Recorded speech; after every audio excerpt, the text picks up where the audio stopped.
Okay. All right, I think we've got everybody. So I will go ahead and call to order the Monday, July 20th Committee of the Whole meeting at 7 o'clock. The first item on the agenda is the approval of Committee of the Whole meeting minutes from June 22nd, 2020. Are there any questions or corrections with that? Hearing none, do we have a motion to approve? So move. Second. And all in favor? Aye. Aye. Thank you. Tonight we're joined by Amanda Gordon. So I'm going to kind of change things up one agenda item, move number 15 on the agenda to number 2 so that she can talk about the bonds. So this reads an ordinance to refinance the Honeywell Energy Conservation and Library bonds. This was brought by the finance director, and I will turn it over to Brian and Amanda. Thank you. Brian, did you have anything before I started? You can go ahead. I mean, I was just going to introduce you real quick and say, you know, Okay. you're Donald Hopkins. You've been the City of Ravenna's bond counsel for the last 23 years.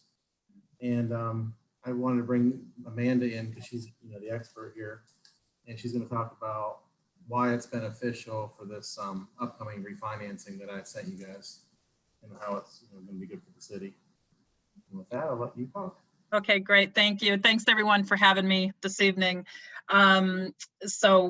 Just briefly, with respect to the city's bonds, back in 2012, we issued about $6 million in bonds for the citywide energy conservation project. That was, like I said, back in 2012. We have just under 3.9 million remaining outstanding on those bonds.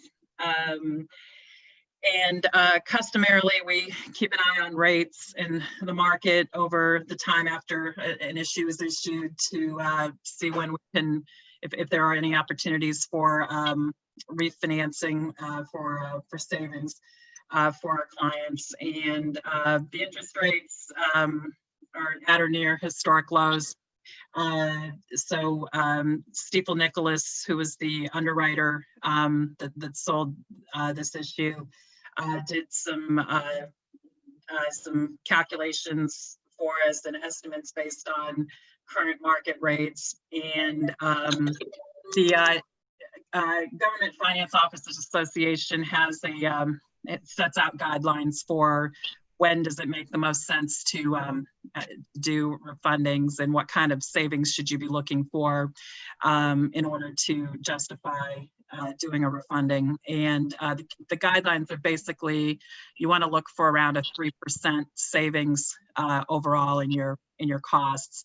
And currently right now, given the estimates and their conservative estimates, we're at 6.42% savings. So we're way above the basic threshold for potential savings on the issue. Perhaps you've seen some of the estimates and documents that came out, but I'll just refer to a few things here that, again, based on the estimates, we would be looking at a total savings right now of over $275,000 over the life of the issue. And if we discounted that back to a net present value savings, so taking all the savings at once up front, that would be over $250,000 savings to the city. And given the fact this is a general obligation issue that directly impacts the city's finances, and those are savings that the city itself would realize. What we are currently looking at is a bank placement for a refunding. Under the tax laws right now, we can currently call this issue, and you can exercise your right of optional redemption as of September 1st in order to qualify and maintain tax exemption on the issue, which we'll be able to do. This will also be a bank placement, as I said, most likely, because the rates right now, the estimated interest rate for this issue is down to like a 1.74%, which again, I say money isn't free, but it's awfully cheap. So you can see just from that kind of an indicative rate, and it may be, once we get out officially into the market, we may see even lower than that, which will help improve our savings. With that in mind, we want to get moving so that we can get the final bond legislation officially passed at your meeting at the beginning of August, so we can be ready to go to the banks and get our interest rates and get this priced and the rate locked in as soon as we are able, so that we can help take advantage of this low interest rate environment. So that's with respect to the energy conservation issue. The other issue that will come before council will be in 2013.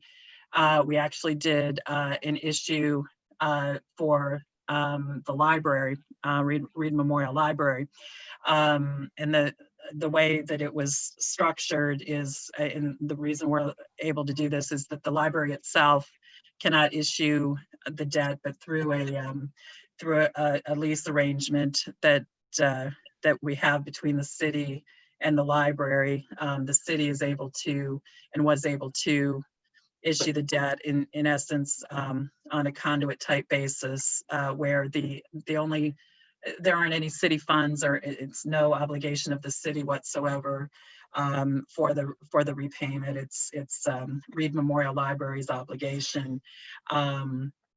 So that we're looking at an opportunity to save over 10%. I think what she said was 10.42% over the life of that obligation.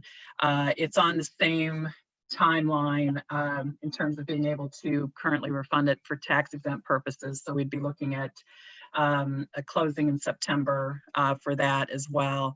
And that's going to be able to save the library almost $340,000 based on these estimated rates.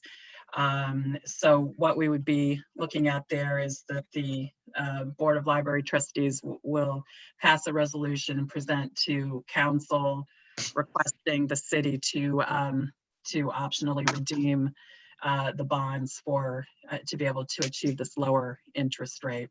But again, it doesn't impact the city's debt situation in any way, its debt limitations or anything. It's merely a structure that's authorized under state law in order to provide funding for library facilities. So you'll be seeing you'll be seeing both of those pieces of legislation coming through.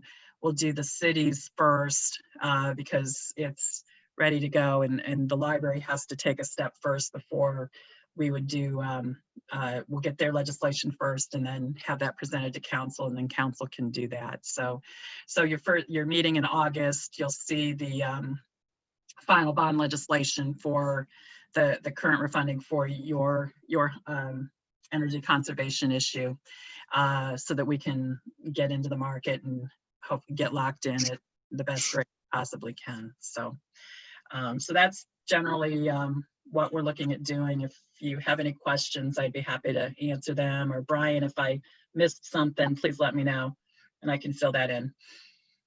Yeah, what's the term of the bonds? Right now, the term of the bonds will remain as originally issued. So the city's term would expire December 1 of 2032. So it's a 12-year right now. The libraries is a 13-year, but the banks have been very willing to allow us to have some optional redemption language in the documents. so that, you know, if you were focusing on trying to pay this off earlier, say 10 years instead of 12, we'll negotiate those options for you and see what, if any, usually we can get that without any penalty or increase in rate, but we'll put that out there because I think a couple city folks have expressed an interest in perhaps having an optional redemption provision. So we can price it that way so that you can get it paid off earlier if that's what you want to do. That sounds like a good idea. I mean, if all possible, that way there would be additional savings over and above. Right. Yep. Good point. So I'll make sure that. Oh, I'm sorry. Yes. Go ahead. I'm sorry. I have a question. The $58,000 cost of reissuance that we have when we reissue the bonds, do we have to pay that at this time, or does that roll into the issuance of the new bonds? That's a great question, and it'll roll into the new issuance. There won't be any funds that come out of the city's funds for that. It'll all be included within the issue. The reissue. Then Yes. also, when we go out to sale, you're hoping that we'll go out to sale late September, did you think? No, we'll go out to sale for the city in August as soon as we get the legislation passed. Yeah, be able to lock in as soon as possible and then close by the beginning of September. As you say, the rates are wonderful and it's a great time to do this. And it would be important that we would move fast on it, hopefully to get these great rates that we have right now. Yes, and that's what we're going to poise to do. Yep. So I'm not sure I understood completely. Are we acting on both of these in August? Is that the plan? I got to talk to the library and see when they can do their first piece of legislation. So you'll at least act on yours on August 3rd, and then if the library, I think, may meet middle of August to do theirs, then we'd have you act on theirs at the beginning of September and then still be able to close theirs by the end of September. So, Okay, thank you. sure. Any other questions? Well, thanks, Amanda, for joining us, and Brian for leading this. My pleasure. If anybody needs anything, please just give me a call. Brian has my cell phone number. You guys are welcome to use it if you have any questions, okay? Thanks. Awesome. Thank you, All Amanda. right. Thank you. Have a good evening. Bye. Okay, bye-bye. And then just for formality's sake, can I ask, it's the pleasure of the committee, Ordinance. Yes. we will move both of those on. So going back to the beginning of the agenda, number 2 that we have is an ordinance to accept an anonymous donation of $2,500 for the police department and appropriate the funds. This is public health and safety. Ms. Michael? Yes, we talked about this at committee and we're accepting the donation. So there's really not much to talk about other than take the money. Any questions? It's the pleasure of the committee. Ordinance.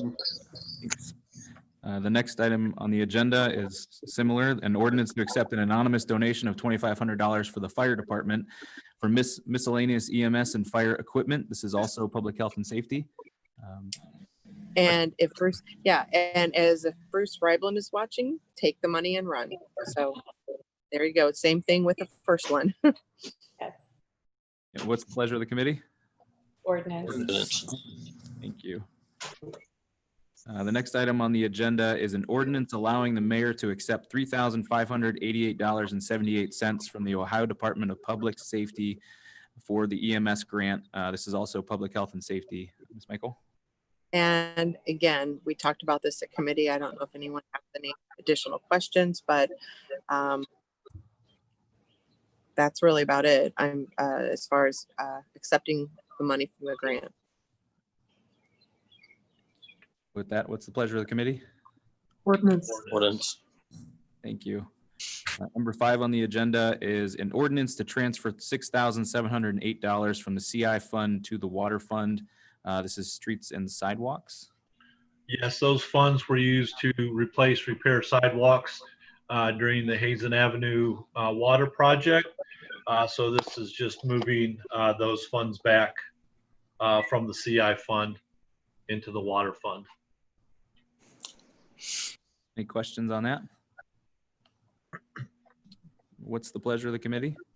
Ordinance. Ordinance. Thanks. Number 6 on the agenda is an ordinance to increase the light maintenance account by $15,000 due to needed repairs. This is also streets and sidewalks. Yeah, this is an additional appropriation for some additional work that needed to be completed. I went over the list at committee. Does anybody have any questions about that list at this time? Nothing has changed. Well, with that, what's the pleasure of the committee? Ordinance. Number 7 is an ordinance authorizing the mayor or designee to advertise to bid the system-wide water meter replacement. This is utilities, Mr. Moskin. Yes, it's to have the mayor advertise to have the meters replaced through the whole distribution system of every account. And hopefully that could be started in the next few months. That would be great if so. I know Mr. Reynolds said if there's any questions, you can reach out to him directly. It's a pretty lengthy document. Yes, it is. And to my understanding, at this point, the way that it'll be funding is still a little bit speculative. I haven't heard those details as of yet. Is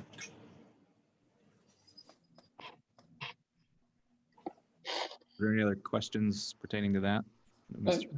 Just a comment. I did talk to Michael about that. I had the question about if it's just the battery that's going bad on the meters, was there any thought to replacing the battery only?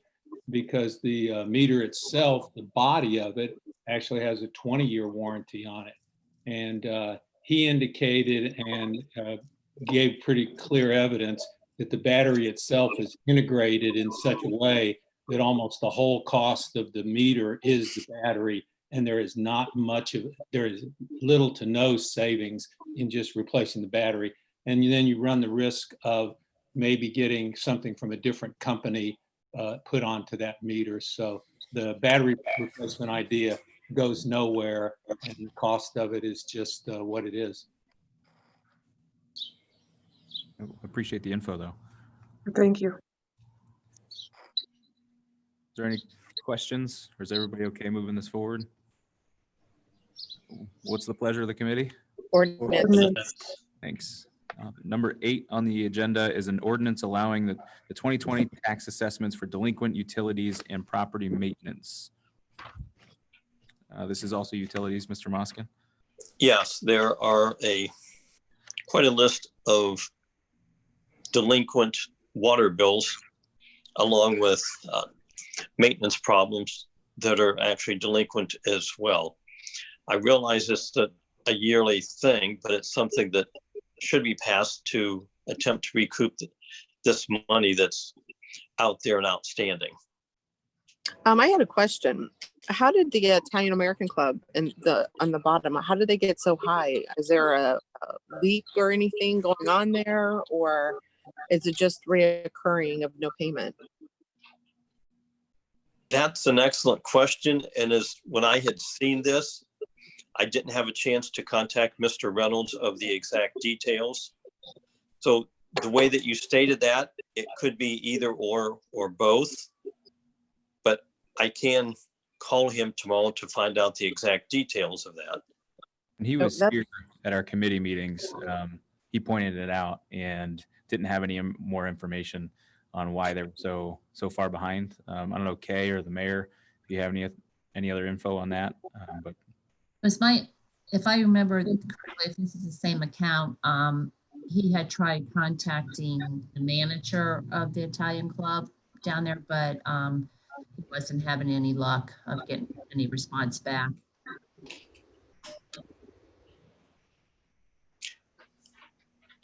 there any other questions pertaining to this? Yeah, I was curious. Well, no one knows this, it sounds like, how long it's gone on to accumulate that much. But I realize there haven't been any shutoffs for quite some time.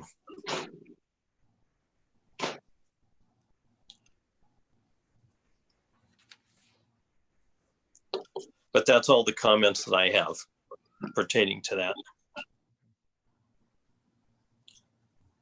All right, well, if everybody's okay with moving this forward, just ask what's the pleasure of the committee. Ordinance. Yes. Thanks. Number 9 on the agenda is an ordinance to increase the current line by $20,000 for the fire hydrant replacement and repairs. This is also utilities, Mr. Moskin or Mr. Finney. I know he's with us. Okay. Well, I know there, well, as we all know, there are several hydrants that are bad, and the cost of each one is extensive. And the 20,000 will only cover maybe 3 or 4 of them at the present time.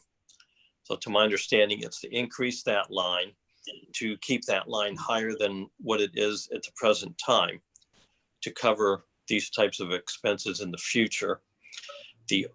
And to my knowledge, the money from that could probably come out of the water treatment, but I was explained to me earlier today that Mr. Huff would know exactly where it would be coming from which division of water.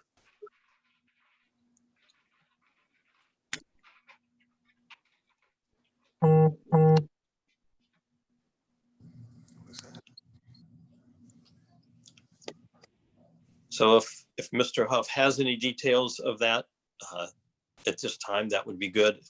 If not, exactly which part of the water it would be coming from.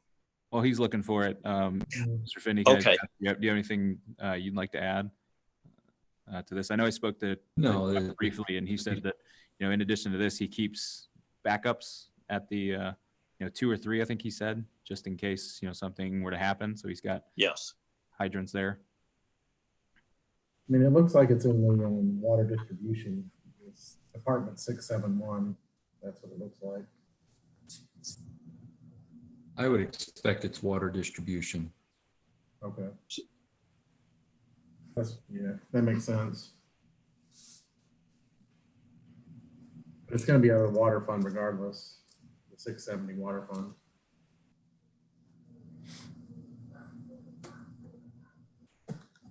Any questions on this?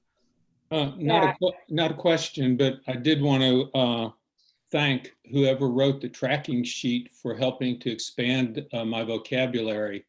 On the tracking sheet, it says to purchase hydrants and appurtenances. And I never knew what appurtenances were until I looked them up. So who was the writer of that tracking sheet, by the way? No one? It would have been me. Who's saying me? Bob. Me. Finney. Bob. Okay, Mr. Finney, thank you very much. I've learned a new word. It was a very good week to learn that word, appurtenances. I approve the purchase of appurtenances, by the way. Engineers have a high IQ-ity. You know that? Engineers? Yes. High IQ. Bob, I do have a question for you. Are we working on any community block grant applications for the next round that might be able to include some of the hydrants that we're going to need in the future? I know it's not application time frame, it's not till spring, so I know it would be for our future. Do we have anything in the works? We have submitted a grant for Ward 1, and that is a neighborhood revitalization grant. And Cheryl, if you remember, we did a grant together with the fairgrounds. They changed the criteria. So then we did hydrants. With this grant, we're not able to do hydrants. It's going to be strictly paving and maybe a little miscellaneous storm. But aside from that, we did a critical infrastructure on Vine Street last year. But at this point, our only grant application through CDBG would be the revitalization grant. Okay. Now they can have up to 3 per year, but it's all going through planning commission, right? Regional planning. It is going through regional planning, yes. All right. And we've been the only applicant that's been successful, so we just keep going for them. Good. Right. Keep it up. But And if again, you it get being close- the As far being as, the LMI, we go ahead, Kay. excuse me, I was just going to say the funding for the hydrants comes out of water CI. Oh, Okay.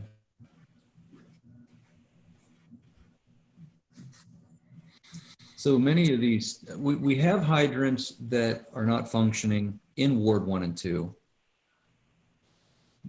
Along with Ward 3 and 4, the CDBG would be primarily north of Main Street, which would be Wards 1 and 2. And it Mhm. seems the highest concentration is in Ward 1 in certain areas, and then also in Ward 3 in certain areas. Hopefully I explained. Remember, we can Or I also have answered them your question. do the income surveys in the other wards if there's a particular area that we feel might be able to do it, like we did the Ravenna and Ohio Avenue years ago. Right.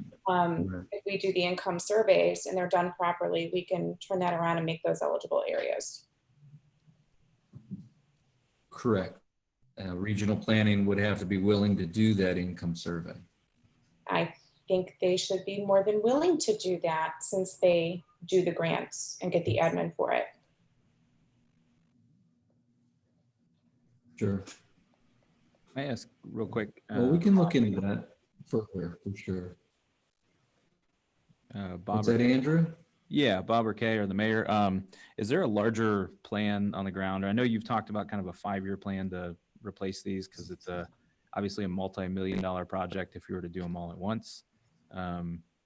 Is there something, within like a timeline, and specifically, as we're being asked as council members from residents on the fire hydrants when they're going to get replaced, is there what I guess what can we tell them?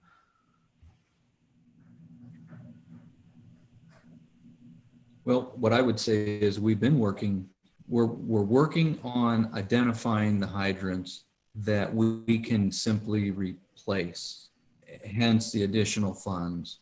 And we will replace, I think, 4 that are out of service on Lawrence Street. We're looking at a section of Zeta, Spruce, and Hillcrest, which will also put a couple more in service. Our surveyor's working on a section of Page Street, which has hydrants out of service. So the other portion of what we're looking into is trying to compile the data from what the fire department has been doing, what the street department has been doing, and put that information in one location. So we're structuring our water line replacement projects based on size, breaks, and hydrant issues. While we're looking at that, we're actually able to identify hydrants that are fit for simply replacement.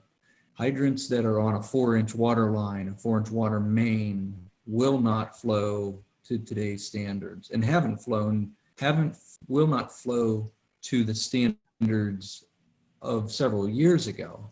But the last couple of years, the fire department and the street department have actually been flowing these and have identified the issues with them.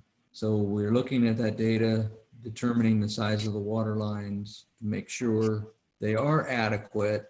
Then we have the street department investigate, and many of these hydrants are just old, or possibly they could replace a valve versus a whole hydrant. Maybe there's something else wrong with it. Before we replace it, we're investigating why it's not flowing the proper water. So to answer there's many parts to answer your question. We are still exploring. I'm hoping to have in the month of, I don't think it's going to happen by the end of July, but sometime in August, a meeting of the minds, fire department, street department, engineering, and service, to come up with a solution to identify which hydrants are truly low flow, no flow, or barely adequate. And then we'd be able to tell the residents where we stand with the particular hydrants. Then it also goes back on like how much is budgeted as far as, you know, how many we can replace in that replace a year. Because you're looking at a cost approximately with a hydrant and a watch valve of approximately $4,000 per hydrant. And I know Chuck, he likes to keep at least 2 in stock at all times, so. Well, yeah, I appreciate the info. So we're trying to we're looking to replace the hydrants that can just be replaced versus replacing the whole water line. But if it's a 4-inch water line that it's connected to, it's not going to put out the flow that it's necessary. Okay. All right. Well, thanks for the info. Does anybody else have any questions? Okay. Well, what's the pleasure of the committee? Ordinance. Thanks. Number 10 on the agenda is an ordinance to enter into an agreement with Roddle D. Moore of One Nation Softball for umpire sourcing and scheduling. This is the planning committee, Mr. Karras. I don't know if I pronounced that right, but. Yeah, I don't know either. Roddle Moore. One Nation is the company that will be providing umpires for the upcoming softball league. So this is just allowing the mayor to approve that agreement to, I mean, we'll have to pay them after each game, $30, $15 from each team. Not a whole lot else to it. I think the agreement speaks for itself. Any other questions on this? Nope, just excited for softball to come back to Ravenna. Yeah, I know there's a lot of people excited about it, so. All right, well, what's the pleasure of the committee? Ordinance. Thank you. Number 11 on the agenda is an ordinance to apply for a grant through Ohio North Youth Soccer. This is also planning. Yeah, this is also a Parks and Recs thing. So there is a grant available for up to $500, but it does require a 50% matching funds. The budget provided for the soccer program, and it's about $1,000. So you can see the breakdown. This will pay for half of the soccer program if we get the grant. Any questions on that? What's the pleasure of the committee? Ordinance. Thanks. Number 12 on the agenda is the Emerald Lake Reserve property acquisition. We do have 2 members, I believe, with us, Neil and Ryan. But Rob, I'll pass it off to you. We met with Judy, the mayor, Kay, with Mr. Wagner, Mr. Hess. So this is an interesting opportunity to acquire some land off of, I guess, down at the western part of the city. And it's an interesting proposition where we would, well, Mr. Hess actually, who works for Enviro Science, would apply for a couple of grants. One is a WSP grant and the other one is through Clean Ohio. And if this is structured right and we get the grants, basically the property in terms of the city would pay for itself.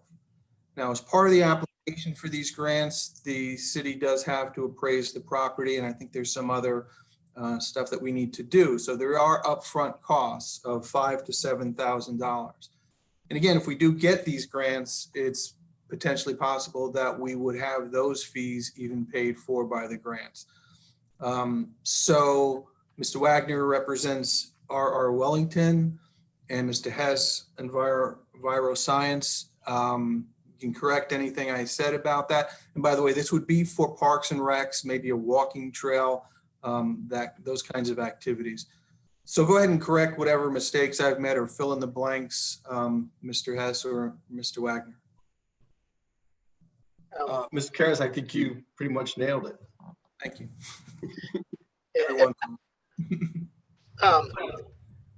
I would just say, at first, I apologize. My camera doesn't seem to be working. I was on 2 prior Zoom calls earlier today, and it worked just fine. So I'm not sure what the problem is now, but I apologize for that.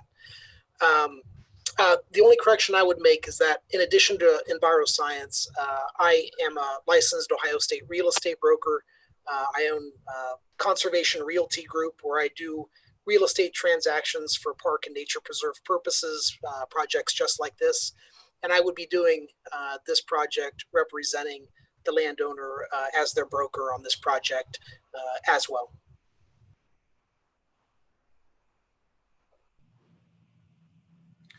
To be clear, what we're asking council to approve is the, I guess, a $7,000 amount so that we can get started on the appraisals. If we can get that done early August, then I believe we would be in line for applying for these grants at the right time. So timing is somewhat critical, and that's why it wasn't part of the committee meetings, because our meeting was on Tuesday and the committee meetings were on Monday. But we certainly wanted to get it on track as soon as possible. What is the zoning like in that area? Is there any foreseen problems that we could have for what use of the property if we acquired it? I'm not sure what the zoning is, to be honest with you. I didn't look into that. Bob, do you have any? Bob and Patrick, Bob provided some information today, walked the property and gave sort of an evaluation. I don't know if it mentioned zoning or not. It's okay. I was just curious. You know, it's a beautiful piece of property. I've seen it. And the lake back there, I didn't even know there was a lake back there until a few years ago, actually. But I think the opportunity for Parks and Rec is a gem. So, yeah, I hope to see this go through, and I hope to see that, you know, that there's something that actually can be used in that area for that. So I know there was some talk at one time about, like, I don't know, off-road, I don't want to say like maybe bike jumping, and, you know, I'm not sure, but there were some neat opportunities that maybe that could be an area. So I just was curious what there'd be any issues with zoning, but Well, I'm all for it. Well, and Maybe be aware of is there could be restrictions depending on, you know, the Clean Ohio funds and the WSP funds. And Neil, I'm sure, could provide us a list with the restrictions of what that land could be used for in the future. Typically, it is mainly for green space, hiking and biking, and recreational, non-motorized activities. So there are some stipulations and restrictions that go along with it, and our Parks and Rec, as well as any future city council members or anything, would want to be well versed in what we're allowed to do with the property. Yeah, that is correct.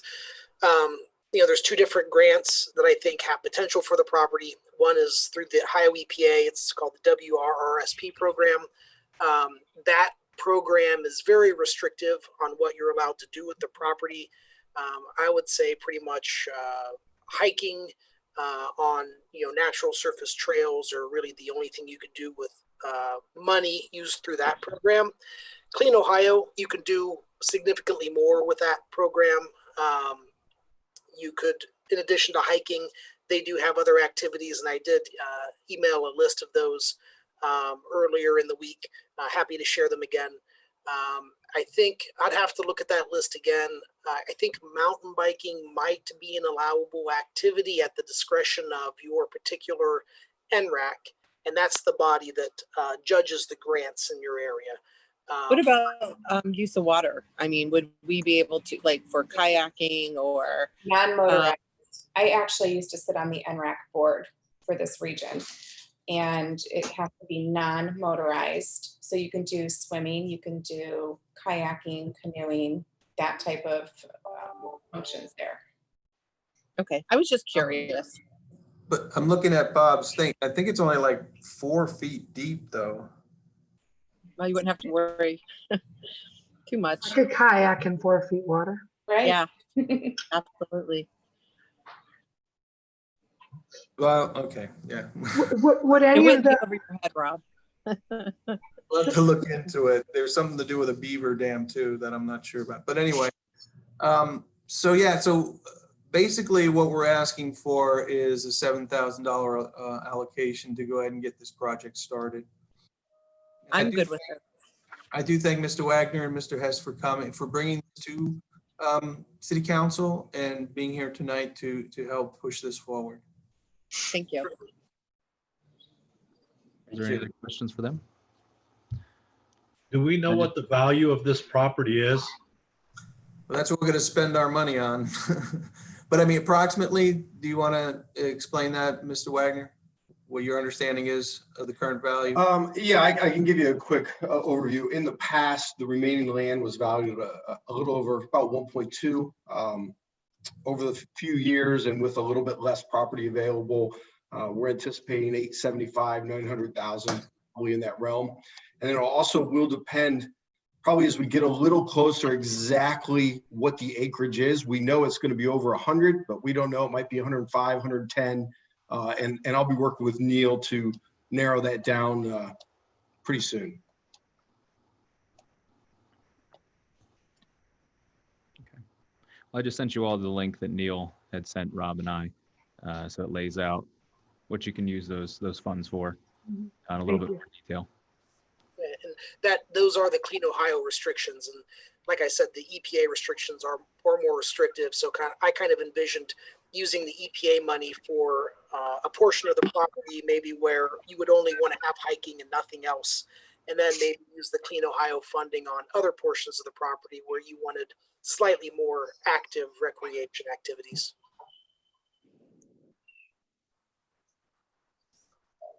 Any other questions on that? How restrictive would the access be to this property? That's a good question. We may actually need some easements to, there are 2 access points, but I believe we would need easements for those. And we'd have, we're getting a little bit of ahead of ourselves in the sense that we really have to move this forward before we get to that point. But we could certainly consider things like having just one access point, an entrance, exit. But there are places on the map where you can see some entrances, but I believe if I understood our discussion last week, it would require some easements. Yeah, there's been the one from Lakewood Road from a long time ago. A lot of people have ridden dirt bikes with that access going over that way, but I'm not sure how accessible it is at the present time. I believe we can access it right off Emerald Lake, Mhm. right off the existing driveway, Okay. which is improved versus Lakewood Road access. Am I right, Mr. Wagner?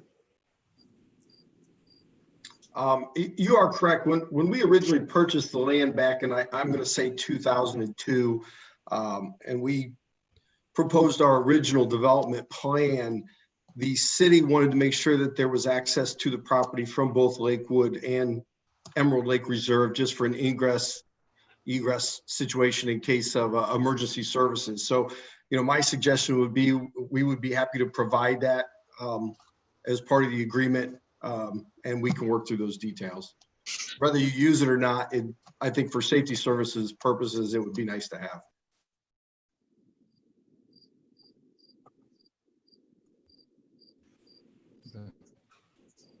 Literally hearing crickets.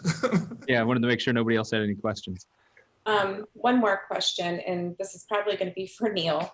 What is the current match for the highest points through the NRAC for the WRRSP? I'm sorry, Cheryl, could you repeat that? The NRAC, what is their, to score the highest points on their application rounds, what is their current match fund requirement? I don't know that offhand. I can look at their methodology. I'm guessing 40 to 50% would probably be, allow you to max out on points.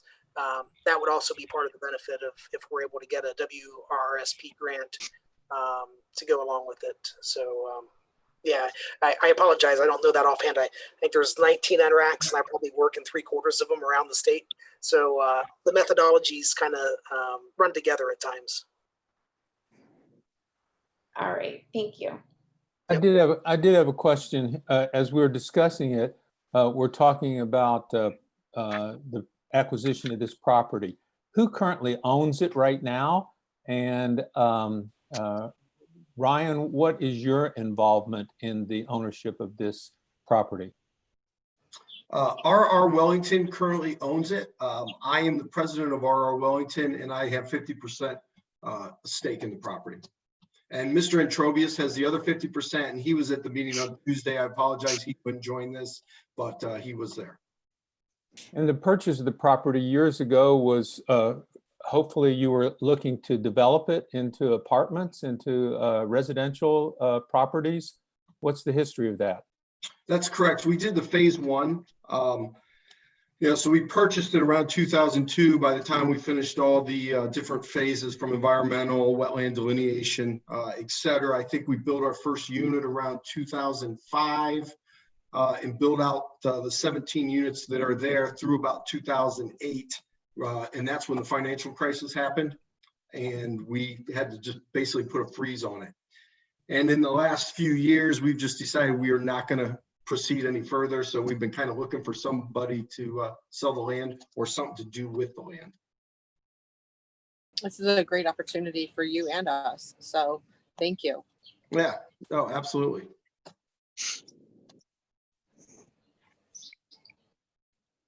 Anything further? Okay. Well, again, Mr. Wagner and Mr. Hess, thanks again for coming on and meeting with the mayor and Rob and I to talk about this. So with that, if there's no other questions, what's the pleasure of the committee? Ordinance. Yes. Ordinance. Thank you. Thank you, everyone. Appreciate your time. Yeah, no, thank you. Thank you. All right. So number 13 on the agenda is an ordinance to grant a variance with the riparian and wetland setback for the Menards project. This is community and economic development. Yes, we talked about this at the committee meeting. Bob, do you have anything you want to add to this? No, I understand Pat spoke on behalf of the project, and him and I spoke before, so we're on the same page. I think it was Mr. Calfee that made the point that it was a pretty small point of land that this set. Absolutely. Are there any questions on this? I do have a question about the impact on the bike and hike trail through there. It appears that the bike and hike trail is just along the edge, and they said that they would have to make some modifications in that, and talked about the railroad tracks, either the bike trail going over it or under it. I guess I have a question about when that track, where is that railroad track coming in, and are they going to have to improve it as it goes into the Menards property? Yes, they will definitely have to improve it. We haven't seen the final design. I'm just looking at the drawing that you guys were provided. You can sort of see the arc on the bottom of the drawing, how the rail is coming off and going toward the property. But there was a comment made that the bike trail will have to be raised a little bit to meet the rail. As the rail crosses the bike trail, the bike trail is going to have to be raised. But we haven't seen a profile of their proposed design yet. All right, thanks, Andrew. This may be getting down in the weeds a little much right now, and just a comment though.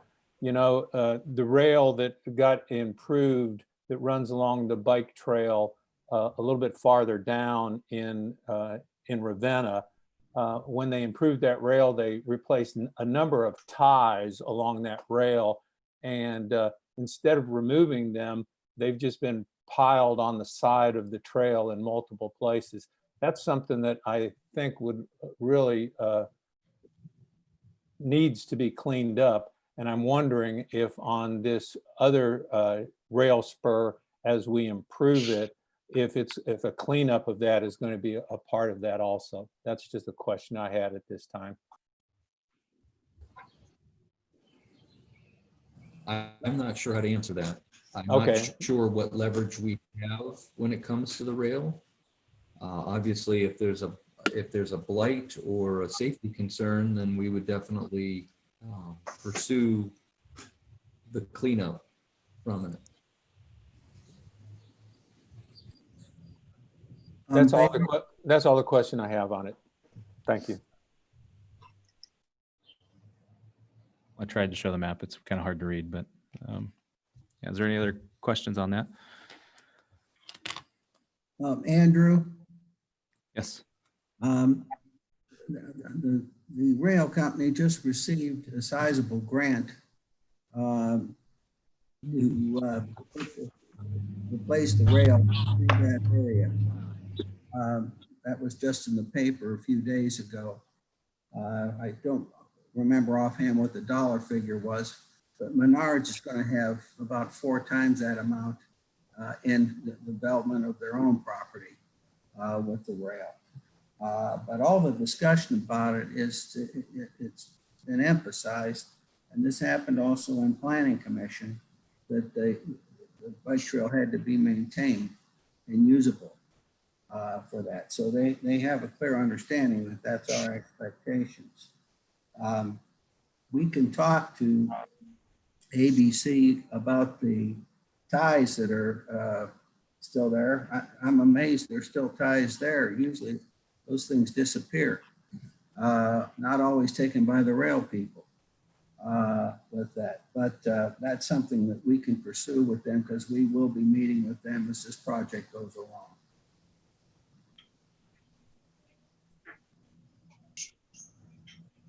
Any other questions on that? Hearing none, what's the pleasure of the committee? Ordinance. Yes. Ordinance. Ordinance. Ordinance. So number 14 on the agenda is an ordinance to renew a contract or the contract with Quality IP. This is information systems. Ms. Wood. Yes, this is the same one we've discussed numerous times. It's a 1% increase over the previous contract.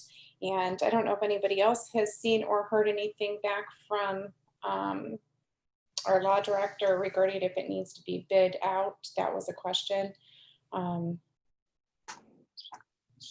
Any other comments? Anyone got anything? Has anyone heard anything on whether it has to be bid, or we can just do this? No, we can just do it according to the law director. But I think that I mentioned last time, you and I need to get together and try and get a definitive answer on this. And the contract will be an extension for 1 year. Oh, okay. So it's not going to be 2 years as was presented. No. It's going to be Okay. I have one question. I'd like to know approximately when the phones will be fixed and operable. They're supposed to go live Wednesday. Okay, that helps, because I tried to call City Hall today, different times, and it didn't ring, and it just went straight to a busy signal. Okay. Well, it's supposed to be live Wednesday. But Okay, thank you. That's good information for us, so we can talk to them about that. Paul, I do know if you call City Hall and you want the service director's office, you have to call the mayor's number at 296-3864. And then when you hear the prompts for service director, hit that, and then you can usually get through. But yes, if you dial the 296-6326, it just rings busy all the time. Okay, I didn't realize that, but thank you. You're welcome. Thank you for that information. Also, I was trying to call service department all afternoon and it just rang busy. Yeah, you're welcome. It's very frustrating, but that's where we are.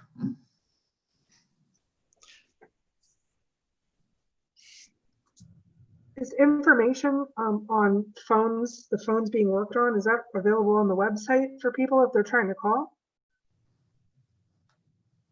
This is the first I heard you were having a problem Okay.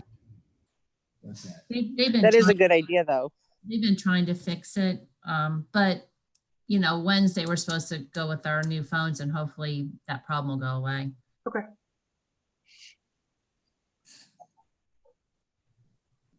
Any other questions on this? I know everybody's got their 2 phones on their desks right now, so they've got the new ones and the old ones. So now it's just getting all the kinks worked out before they pull the plug on the old ones. But with that, if everybody's okay with it, then what's the pleasure of the committee? Ordinance. Ordinance. Thank you. We went over number 15 already. Number 16 on the agenda tonight is an ordinance to appropriate the special revenue funds received from the CARE Act. This is the Finance Director, Brian. Yes, I appreciate you guys approving this ordinance to create the fund in the previous meeting.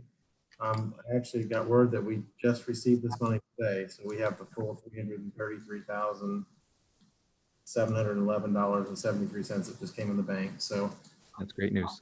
With that, we just need to be able to appropriate this money so we can spend it as the need arises.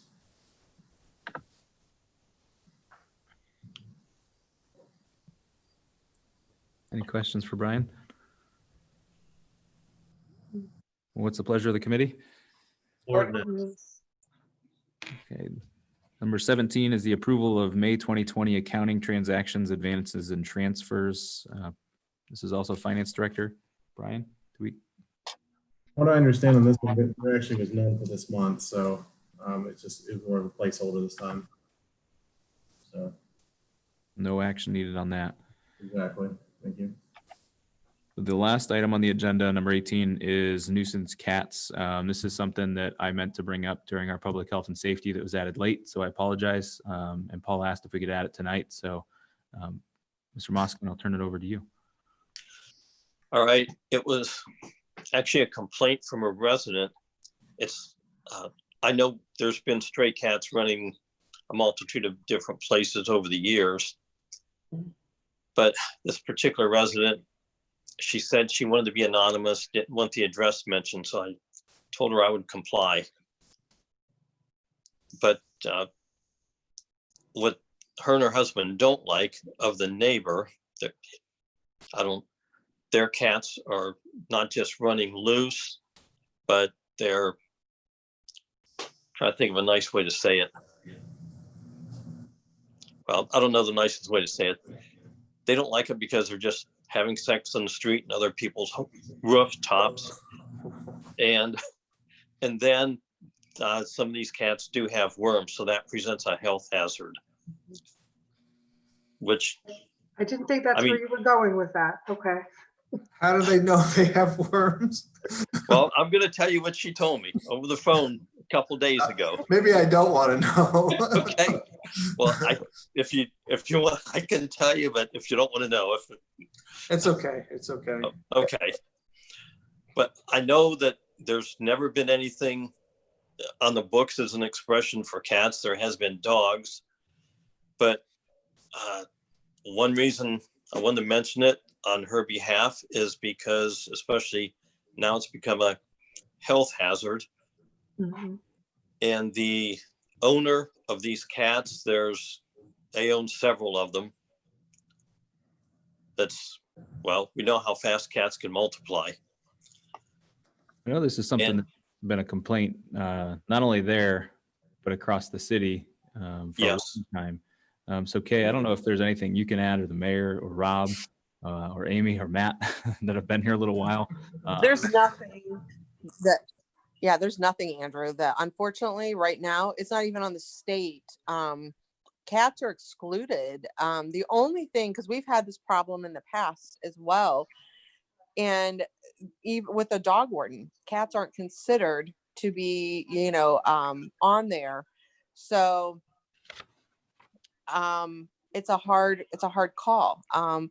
We had an issue on North Chestnut Street, and we were able, by working with the resident, you remember that, Kay? That was a while back, where it actually caused an injury to one of the neighbors of falling off of her steps because the cats would come and sit on her steps, and she actually broke her arm from a neighbor's cat. But it's just one of those, I don't know, there's not a lot of enforcement. And it's like one of those things that I wish there was an easy answer. The only thing that we kind of were able to do was, working with the neighbor and getting the APL, I think, maybe involved, and trying to get some of the cats spayed and neutered. But other than it maybe being a health issue or nuisance, and Definitely a nuisance. yeah, There's a couple different areas I can say just in the last week where I actually was showing homes in the city, and two particular houses that I was showing, that neighborhood had an abundance of cats. The one particular property, I was afraid to even start my car and back out of the driveway because there were so many cats from the neighboring property that were swarmed over and on the steps. They weren't afraid of people walking or moving. And, you start your car and you see them crawling under there. You don't know where they went or if they moved or anything. But it definitely was an issue. I even let the listing agent know that, hey, that no one's going to be interested because this is an issue. I can tell you we had a problem in our ward a few years ago. It did get resolved. I think the problem there, though, was that the resident was feeding feral cats. And I don't know if that's what you're experiencing, Paul, or not. If these are owned by the resident, that's a little more difficult. But if someone is feeding cats, just putting food out, I believe there is something up in our ordinance about harboring animals or something. But anyway, the city sent the resident a warning not to do that. And I think the official sort of notification to cease and desist that behavior kind of caught their attention. And I think even the city helped with some other resources for getting the cats homes and so forth. But I think Amy has pretty much got it right. There's other than that, and that's only if a resident wants to comply. But if the resident is not compliant, if there's their own cats and they're just letting them run wild like that, unfortunately, there's just not a whole lot we can do. And if we tried, we'd be inundated by the cat people or the crazy cat people who would fight us on it. Well, unfortunately, in this case, it's the neighbor actually owns all these cats. Yeah, it could be a problem. Yeah, I know what you're saying by the feral ones, because I've seen a lot of those different parts of town over the years. It's a neighbor complaint. Is that something? And it sounds like the neighbors don't get along very well at all. Paul, is that the neighborhood I told you? I'm sorry. Would you repeat that? I couldn't tell. Was that the neighborhood that I had told you about originally that contacted me that we're talking about? Yes, you're exactly right. Okay. I'm wondering if we can even send a letter saying, to that particular house, if the city could send a letter saying that their cats are a nuisance and a health hazard. And maybe just, so they know that we're aware and the neighbors are upset. I mean, is that an option? I believe it is. We could try. Go ahead. Sorry, I say we could try it, but there again, if they do it, great. But if they don't, where's the enforcement come in? So.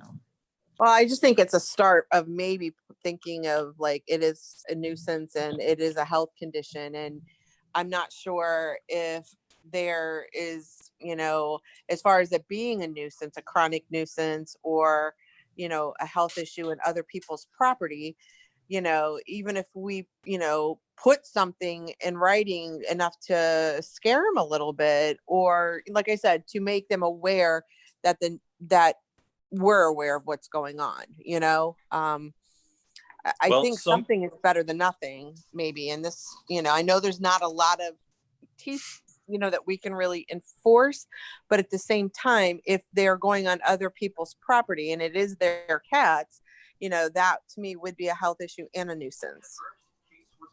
Well, with some people I've noticed something like that makes a big impact, and some people ignore it, but I believe it could be worth a try, at least.